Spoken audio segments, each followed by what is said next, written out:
And CBS 12 News has you covered with full team coverage of what's happening in the air and on the roads. Lauren Hills is at Palm Beach International Airport when expected 15,000 people could pass through that airport today. So, Lauren, what can people do to make this year a little bit easier for traveling?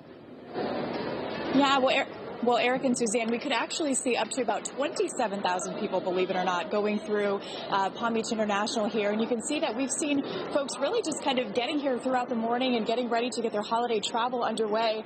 But guys, believe it or not, some people have not yet purchased their airline tickets, or they're maybe having to travel last minute. So what we want to talk about now is sort of some last minute deals that you can get if you are one of those folks who haven't bought your ticket yet. I want to bring in Brian Glazer, and he's pretty much an expert on all things travel deals, and he's joining us live here this morning. So, Brian, thank you so much for being here. Thanks so very much, Lauren. So it's kind of shocking. You got me out of the airport really early, and the TSA lines, if I was traveling, this would be a really great time to get here, 2 hours before departure. Tell me about, if you haven't bought your ticket yet, if you're one of those people, what should people be looking for at this point? They should either be looking for an alternative like a Greyhound bus or better airfares, especially if you're traveling intrastate. If you're traveling long distances on this holiday weekend, let's say you're flying to Tampa, there still are some great fares out of Fort Lauderdale Airport, for example, on Silver Airways, a brand new airline at GoSilver.com. It's $81. The other thing that you might want to do is if you're traveling,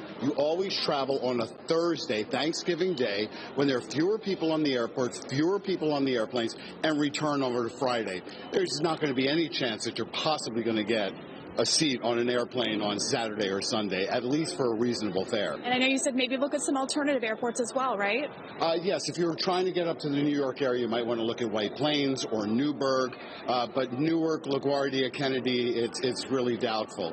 One of the things when you come to the airport, if you're need wheelchairs. We have a lot of seniors here in Palm Beach, plenty of wheelchairs, but call the airline in advance. Let them know you need a wheelchair. And the other thing is, don't worry about getting your cup of coffee and bringing it with you or a snack. I'm giving this a complimentary cup from Starbucks, just so you know that Palm Beach International Airport is one of the few airports in the nation where they have street prices. So a cup of coffee here is the same as it is out there. And Lauren's saying wrap it up. All right, you got it. Thank you so much, Brian Glaze, for being here this morning. So Eric and Suzanne, I will send it back to you guys in the studio now. I love it. Keeping Lauren things being under the control. producer. Wrap it up. Well, Brian has some great advice. Tell him thank you, and we'll be checking back in with him. Just gave him a little wrap, you know? Yeah. Bring us back some coffee, all right?